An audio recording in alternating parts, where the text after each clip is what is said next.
Assalamualaikum warahmatullahi wabarakatuh. Bertemu lagi di channel Ngomongin Hukum. Nah, kali ini kita akan menjawab salah seorang penanya yang bertanya sebagai berikut. Seorang anggota SPSI apa bisa minta uang sama pedagang pasar? Karena banyak SPSI minta uang sama pedagang pasar atau minta uang sama toke-toke pedagang. Mohon dibalas ya Pak. Di kota kami banyak SPSI minta uang sama pedagang atau pengusaha. Oke, nah saya pertama harus sampaikan dulu sebelum menjawab. Jadi yang pertama, SPSI ini apakah kepanjangannya? Karena saya khawatir SPSI ini adalah suatu objek atau suatu subjek hukum yang saya tidak ketahui. Artinya apakah itu suatu organisasi kemasyarakatan atau suatu lembaga tertentu.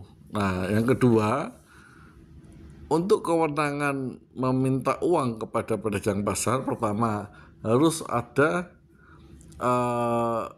istilahnya landasan hukumnya, ya. Nah, biasanya yang berhak meminta uang dalam tanda petik uang resmi kepada pedagang pasar itu adalah orang-orang yang memiliki kewenangan. Seperti contoh, Anda menyewa suatu lapak di suatu pasar. Nah, biasanya yang mengutip uang sewa itu adalah si pemilik lokasi. Jadi Anda menyewa kepada si pemilik lapak, kemudian Anda membayar jumlah uang untuk sewa berjualan. Nah, itu boleh seperti itu. Entah dikutipnya harian, dibayarnya mingguan, atau dibayarnya bulanan atau tahunan sesuai perjanjian. Itu boleh. Atau retribusi dari pemerintah. Itu juga bisa. Artinya ada landasan hukumnya. Nah, tetapi kalau ada suatu oknum atau suatu lembaga tertentu yang dia tidak bisa menjelaskan landasan hukumnya untuk mengambil atau meminta sejumlah uang, maka itu patut dipertanyakan, ya.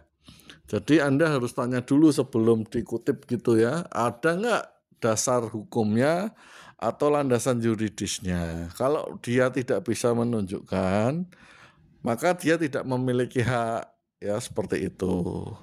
Nah, landasan hukum juga harus dicek juga.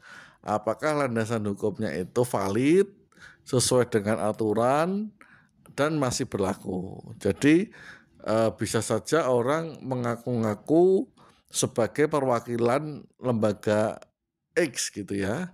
Nah, tapi bisa jadi ternyata tidak memiliki surat kuasa. Atau yang kedua, ternyata kuasanya telah berakhir. Atau yang ketiga bahkan bisa jadi ternyata kuasanya palsu. Nah, hal itu harus dicek ya. Jadi kalau Anda sebagai pedagang kemudian Anda merasa keberatan dimintai oleh suatu oknum yang Anda juga pertanyakan oknum ini punya kewenangan atau tidak, mungkin Anda bisa tanyakan ke oknum tersebut dasarnya. Yang kedua, kalau memang tidak berani, Anda kan bisa datang ke pemerintah setempat seperti itu untuk menanyakan mekanismenya, keluhan Anda dan sebagainya. Ya, saya kira itu jawaban saya. Saya tidak tahu apakah subjek hukum yang Anda sebut di sini memiliki kewenangan atau tidak, karena saya tidak memiliki data tentang hal itu. Kemudian yang kedua, saya juga tidak tahu landasan hukumnya. Itu ya, terima kasih. Semoga menjawab pertanyaannya.